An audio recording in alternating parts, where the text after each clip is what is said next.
Hindi, actually, pwede ko na ay, hindi. Wala palang time bukas. Okay. Hindi, ito guys.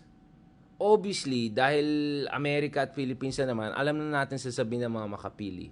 Ang Pilipinas ay nanggugulo, ang Amerika ay imperialist, ganun. I mean, ako, as I said, critical din ako sa Amerika. Yung mga pagkakulang nila sa atin, yung mga maling ginawa nila na colonize sila sa atin, hindi nga nila ni-recognize na colonize tayo. And everything that went wrong during that time. And I'm saying as a Baguio boy, whose city was more or less built during the American colonial era, but maybe precisely because of that. But never mind. Yes, we can call out yung mga mali ng Western countries, yung mga nangyaring kababalagan sa Afghanistan, sa Iraq. Of course, there are many people who are also very critical about U.S. policy dun sa ongoing conflict sa Gaza. Sure, we can talk about a lot of things. I'm also partially accepting of the argument na there were times na siguro ang NATO expansion should have been a little bit more calibrated, but I definitely do not agree with yung excuse ni Putin na invade yung Ukraine, right? I definitely do not agree na ito ay dahilan na parang ganun kasimple lang yan eh. Anong kinalaman ng Pilipinas or Taiwan or kung anong mga underdog na country na yan dun sa mga kababalagan ng ginagawa ng mga Western countries? Unless, of course, ang argument mo ay mga tuta lang mga yan.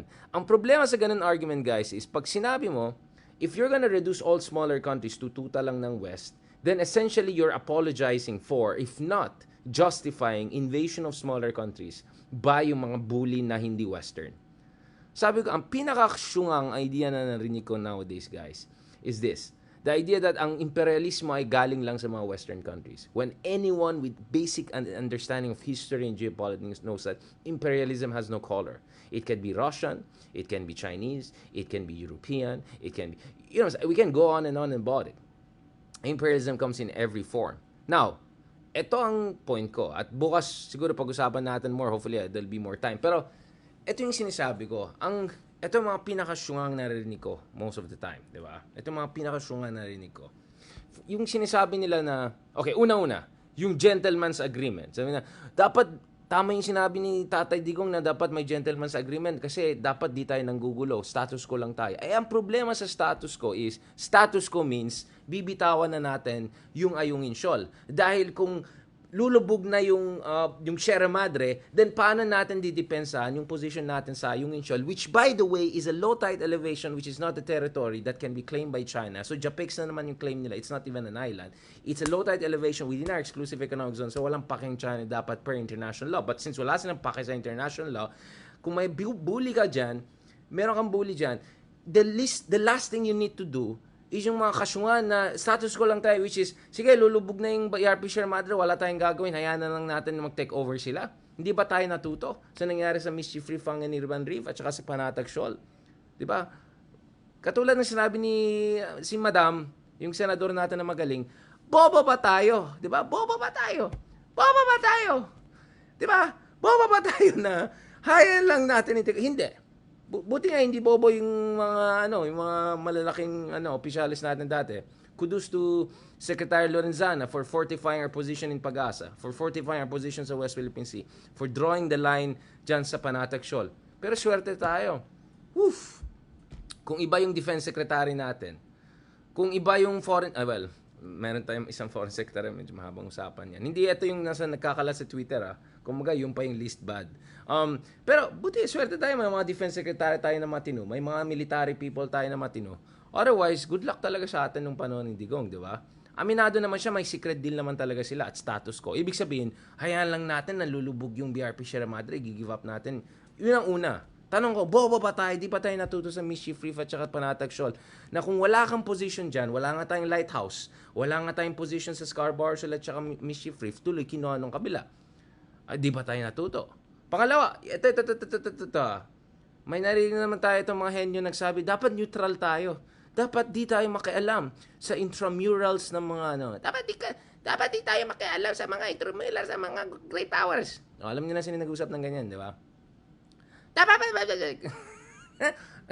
Kilala na sino yan, di ba? Ayan, kasama natin sa isang interview. Tulad ni therapy, you are very rude. Gumagana siya. Ayan, alam niyo na sino yan, okay.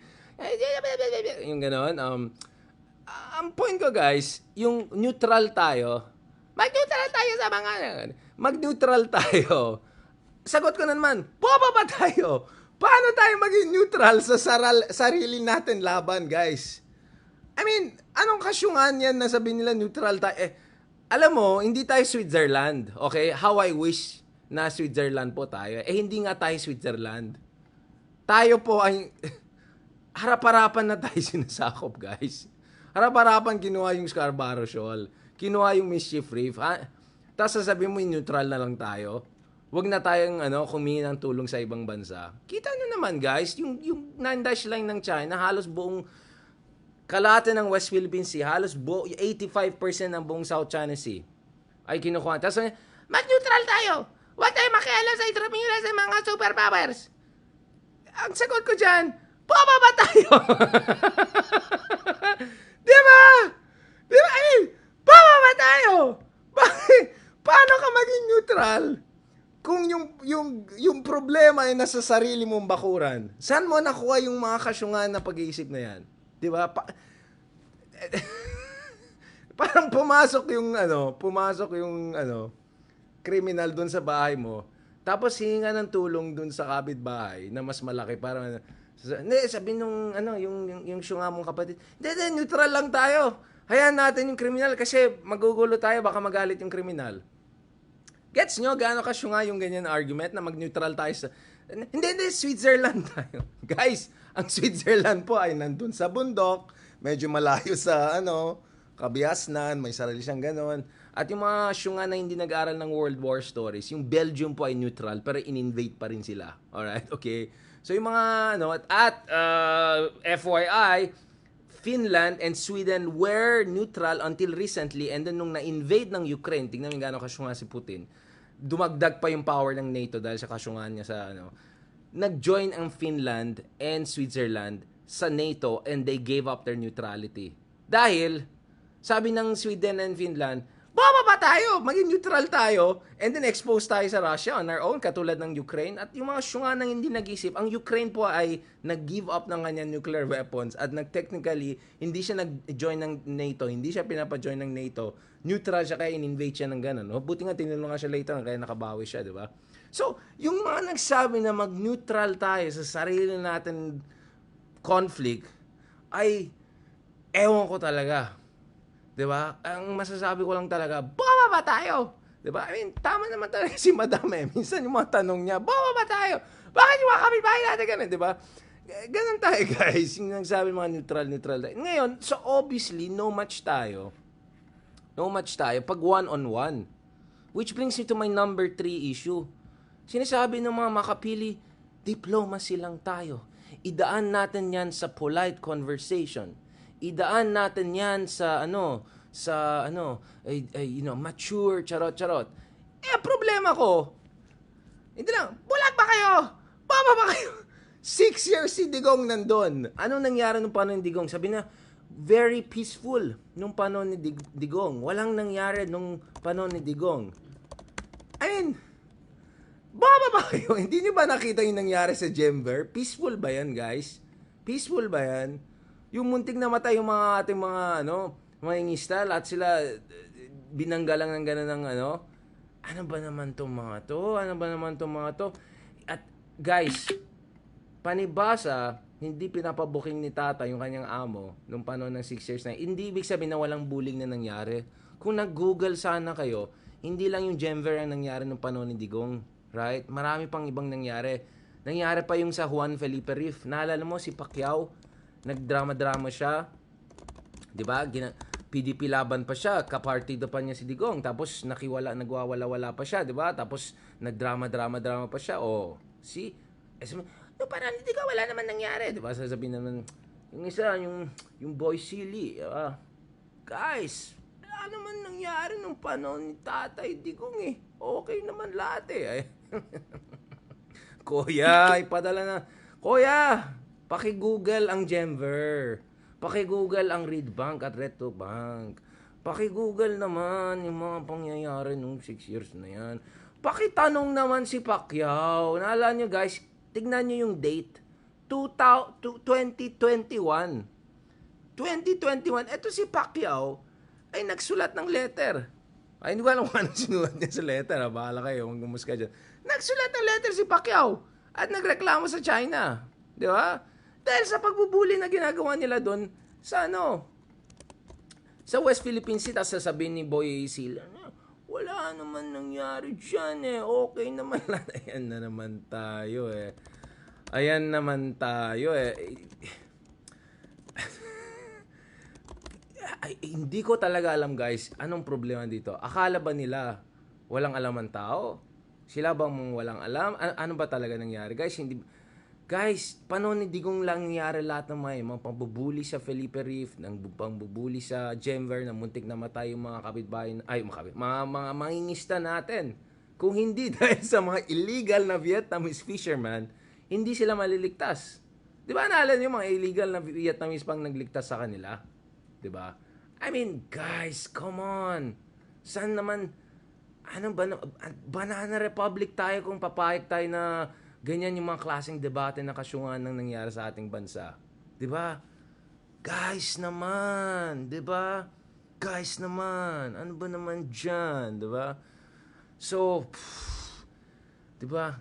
Akala andito na nga yung sa bakuran mo. Neutral lang tayo. Neutral lang tayo. Huwag tayong humingi ng tulong sa pulis kasi magkakagulo. Sir, sige lang, sir. Mauna ka na, sir. Okay lang 'yan. Kasi sabi nung kapit, huwag tayo magulo, huwag natin i-provoke. Huwag tayo mag-escalate. Hayaan lang natin pumasok si, kuya, kunin mo na lahat. Sige lang. Neutral lang tayo, guys. Neutral lang tayo. Ganon kasyunga, yung ganyan mga pag-iisip na yan, diba? Ayan, yung sabi ng proxy war. Guys, ito lang ang proxy lang po sa atin ay yung mga nagsuspokesman for alam niyo na yung yun lang yung mga proxy na kilala natin.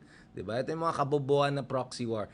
Paano naging proxy war? Tayo mismo ang binubuli. Sarili natin bakuran ang kinukuha, guys. Sarili natin exclusive economic zone sovereign wealth fund.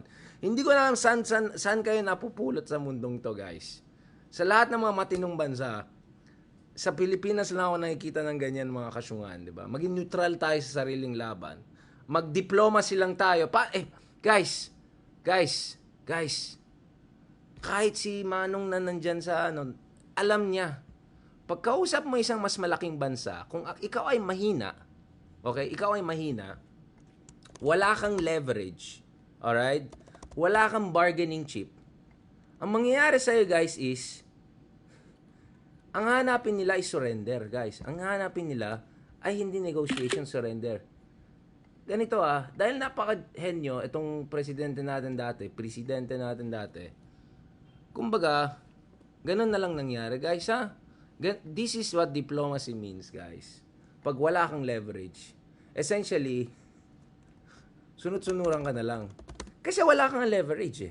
Kung wala kang leverage, wala kang military capability, ayaw mo sa mga allies mo, ayaw mo i-assert yung arbitration award mo, bakit makikinig sa'yo? Di ba? Bakit makikinig sa'yo? Kaya no wonder, guys, nung 6 years ni Digong, wala man lang isa, to be accurate, zero big-ticket Chinese infrastructure project.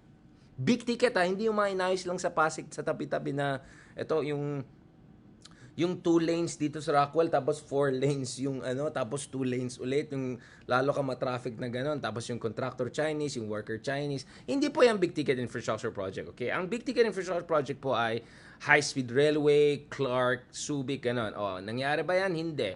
Yung mga railway na malalaki na dapat nangyari sa Mindanao, nangyari ba yan? Hindi. Wala nangyari. Tapos sa West Philippines, lalo pang bullying nangyari. Yan ang problema. So ako, pag sinasabi ng mga makapili, yung mga makabayan, pag sinasabi nila diplomacy tayo sa China, I completely agree. Dapat diplomacy tayo sa China. Pero on what terms? Kasi to say diplomacy tayo para avoid ng war, it's like saying water is wet. Like of course, water is wet, right? But the point is, how should you do diplomacy? Under what conditions? Tama ba na mag-diplomacy kung wala kang leverage at all? Inaway mo yung allies mo, minura-mura mo yung mga allies mo, right? Pinapaalis mo yung ambassadors ng Europe dahil na-criticize yung mga bara-bara mong walang kwentang war on drugs. Walang kwenta dahil purong lang, di ba? Alam naman natin yung katotohanan ba talaga nangyari, di ba? Pinagtatawanan yung drug bust ni BBM. Tignan niyo naman mga nangyari sa panahon ni Tatay. nasaan na si ano, yung mga totoong big fish, hindi yung mga, yung mga kailangan pa Google saan galing ulit tong mga drug lord na, at saan, di ba? Hindi yung ganun, ha? So, diplomacy without leverage, without allies, without international law, without strong military is capitulation, guys. It's surrender. Alright? Hindi mo kailangang manghihenyo para malaman yan. Pang barangay geopolitics kasi yung pag-iisip ng ano na to. Hindi talaga siya pang presidente, guys. He's not even for national level politics. I'll be honest. Siguro pwede pag ano, yung mga hindi actually kahit Vanato siguro mga hindi siya tatanggapin eh. But anyway, you get what I'm saying. All right? You get what I'm saying. So pag sinabi nila mag-neutral tayo sa sarili natin laban, ang sagot ko lang, boba ba tayo, 'di ba? Pag sinabi nila na diplomacy lang tayo kahit wala tayong leverage, wala tayong allies, friends, sasabihin ko, boba ba tayo, di ba? Pag sinabi nila na gentleman's agreement tayo, maganda yan kasi status ko lang, sige hayaan lang natin lulubog yung BRP share matter para wala na tayong pangdepensa dyan. Ang sasabihin ko lang, boba ba tayo, di ba? Purong yan ang sagot natin, boba ba tayo? Tama naman si Madam yung mga sinasabi. Hindi naman niya sinabi ukol sa West Philippines, pero gets nyo na. Now, ako, pag tinignan mo naman itong balikatan exercises, guys, this is a response to the bullying that is happening there. Hindi yung tipong maganda lahat tapos tayo nagpapagulo, 'di ba? Now, I understand may mga nagsabi na baka mag-react ng China dito sa deployment ng Typhoon, how do you say, yung single O, hindi Typhoon system, etc. But guys, again, speaking of leverage, okay, since wala tayong sariling malalaking armas pa, alright, actually we can get there in 5 to 10 years. Ayan na, dumating na yung BrahMos missile defense system sa India, medyo unti-unti na gumaganda yung navy natin thanks to Korea, baka bibili na tayong mga submarines, although these things will take time, 5, 10, 15 years, di ba? Ang baraha mo ngayon, di ba naalam yung sinabing Tata Digong, ako yung huling baraha niya, tuloy kung saan tayo na umabot. Huling baraha. Ayan tayo eh. Guys, I completely agree that we shouldn't do something too provocative.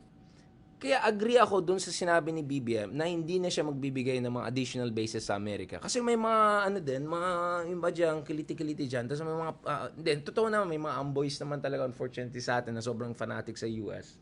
As if walang ginawang mali ang US sa atin. As if binigay sa atin yung mga pinakamagandang stuff.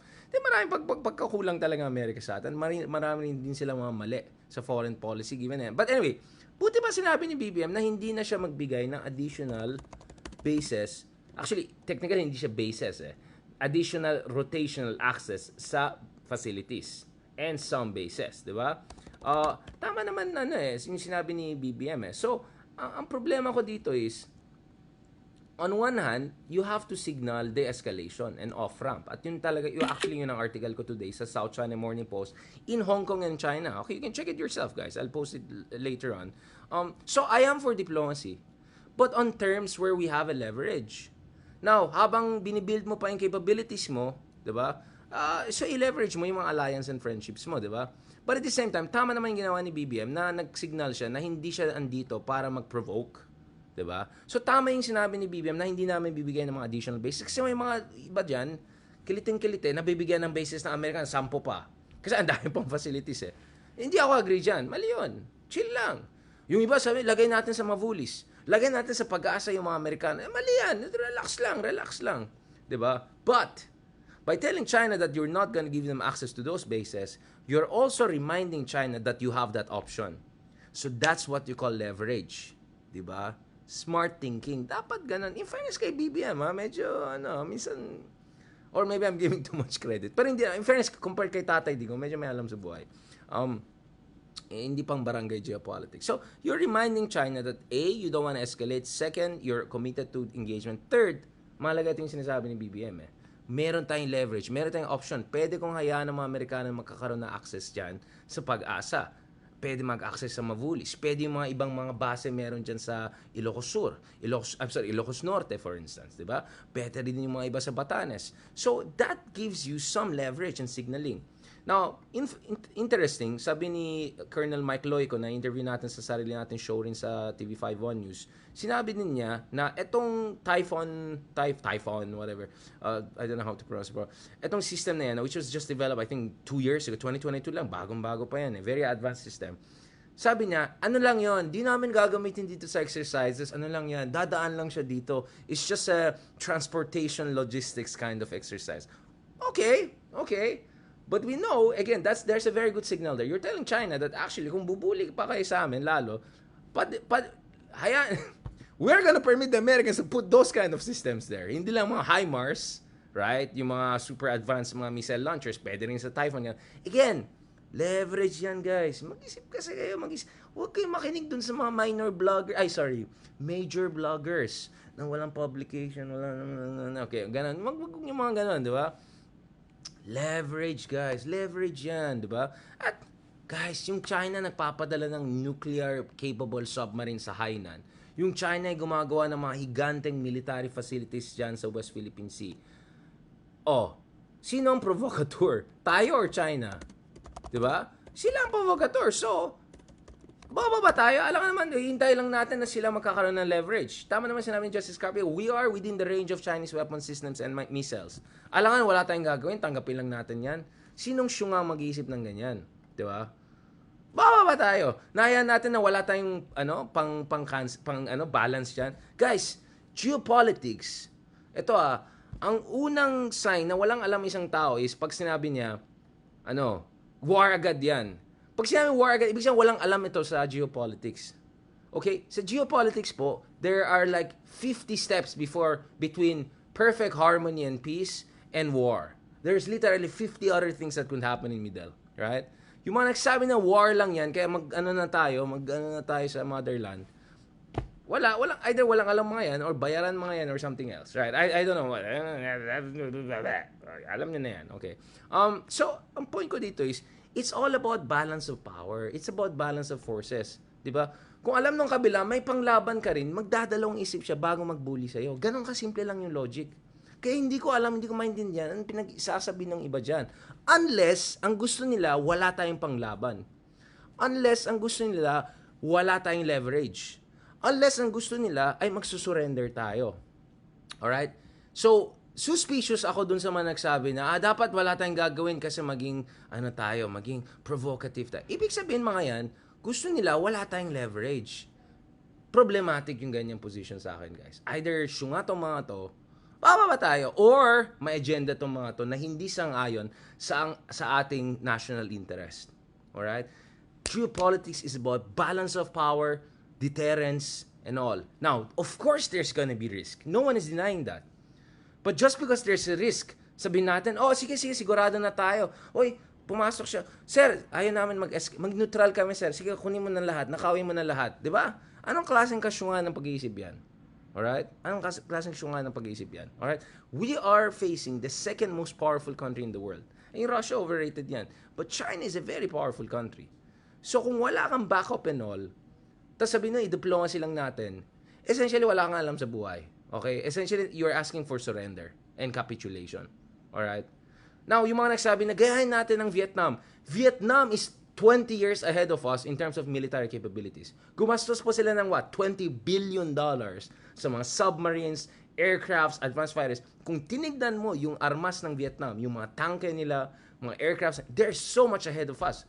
So sabi nung gayahin lang natin ng Vietnam. So anong gagawin natin between now and 10, 15, 20 years from now before we have the Vietnamese military capabilities? Because in theory, I don't mind the Philippines being self-sufficient and self-reliant. But even Singapore, na napaka-yaman na bansa, may mga secret na defense deals din sa US yan. Medyo may semi-alliance din yan. Even yung Vietnam, na communist at ayaw sa Western countries, may mga ginagawa siya behind the scenes with the US, India, etc. And of course, humingi siya ng billions of dollars of weapon systems from Russia.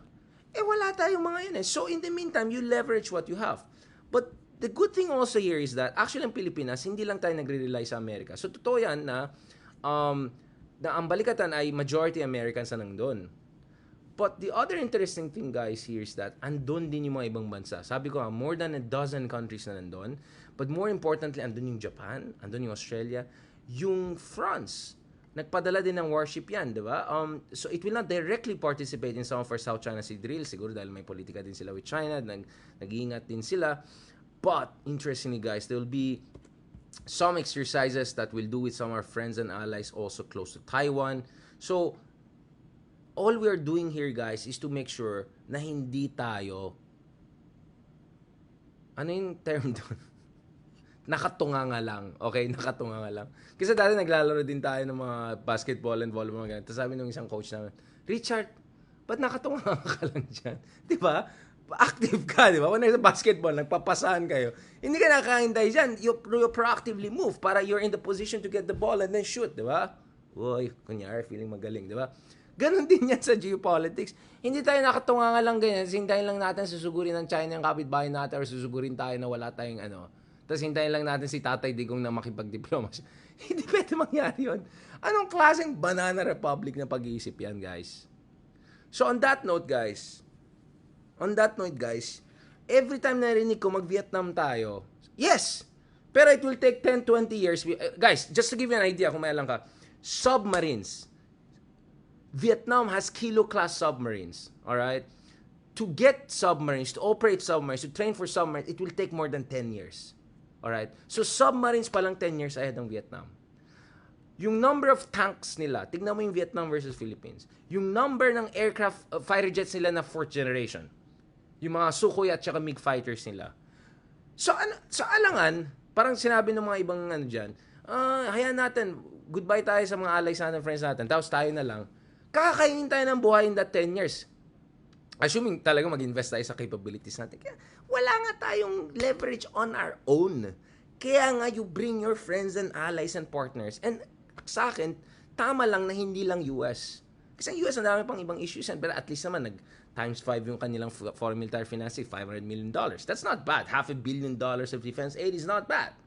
But, dapat andun yung ibang friends natin. France, UK, Germany, Brazil maybe sometimes, Turkey maybe sometimes, India definitely, South Korea, bring them all in, Japan, sagot sa, di ba? Ganun dapat ang approach natin, guys. Alright? The reason I'm emotional here is because ang nakikita ko is yung mga matatalino or may mga alam sa buhay, andun sa mga conferences, andun sa ganon. Well, tayo naman, hindi naman ako nagyabang, nami-meet ko lang naman yung mga ganon, mga chancellors, mga prime ministers, ganon lang naman ang meet natin. Hindi naman tayo katulad ng mga major vloggers. Nag-lecture lang naman tayo sa Berkeley, Stanford, Harvard Laws. Mga ganyan lang naman ang pinupuntahan. Pero ang point ko naman is, pagtingin mo naman dun sa online social media, puro mga kasyungan nakita mo. Mag-neutral tayo. Neutral sa sarili natin conflict. Alright? Mag-diplomacy lang tayo. Diplomacy tayo na walang leverage. Diba? Status quo lang tayo. Sayang natin kukunin na Ayungin Shoal. Bababa tayo. Diba ganun yung sagot ko? Bababa tayo. So kaya nga importante na we leverage our alliances. We accelerate our modernization. But, agree naman ako kailangan pa rin natin ng diplomacy. Diplomacy should still be our number one option. But from position of strength. Because diplomacy without leverage means capitulation. Diba? Kung wala kang leverage, wala kang bargaining chip, sasabihin ng kabila, bababa kayo. Bakit ako magko-concede sa inyo? Wala naman kayong di ba? Yun ang problema ng Digong Wala siyang leverage. So, nung pumunta sa China, Duterte lang siya. Mag-invest kami gano'n. Wala naman nangyari. Para mas Duterte ng China si Duterte kaysa yung mga pangako ni Duterte sa Pilipinas na in 6 months, no crimes. Wala nangyari. Wala nangyari. So, yun. Yan, free lecture para sa inyo yan. Although guys, please watch out. Stay tuned kasi upload ko rin yung mga ibang article, yung mga ibang lectures natin, including lectures natin sa UC Berkeley, lectures natin dun sa South Carolina the other week, and God willing also yung ibang lectures natin soon sa Stanford University and mga others. You can check my other lectures I delivered on other issues including on geopolitics sa Johns Hopkins University, sa Harvard Law School, I think na-upload ko ba yung Hindi ko yata na-upload yung Columbia University. But anyway, hindi ito yung Miss Columbia na nagalit sa atin nung natalo sila sa But anyway guys, I hope you appreciate what we're doing here. Kasi, yun ang problema. Yung mga iba, walang deep knowledge. Makikinig lang sila dun sa mga biglang naging geopolitical expert na ewan. Pag ginugal mo naman, tapos feeling nila, ang galing na nila. No to proxy war. Yes to no to Papa ba tayo? May neutral sa sarili natin conflict. Di ba? I mean, di ba? Let's channel the Cynthia Villar, rage. Let's channel it, di ba? Research kayo dyan, di ba? Bago kayo magsalita, di ba? Tapos, atakin nila tayo. Sabi mo, Shaydar yan, pro ganyan yan. Get out of here, okay? Unlike yung mga bayaran na vloggers and all, I criticize US, I criticize Russia, I criticize China, I criticize any excesses by anyone, I criticize India. But I also give credit where credit is due. When China does some good infrastructure projects somewhere in the world, I'm glad for it. I am for, actually, cooperation with China. I am for investments from China, but not at the expense of our national interest, right? So, I am for cooperation with allies and friends, of course. But we have to make sure hindi tayo over-dependent. Dapat ganyan tayo mag-isip. Wais, nag-iisip. Alright? Alam niyo na. Okay, on that note, thank you very much, guys. Maraming salamat. God bless, and talk to you soon. Adios.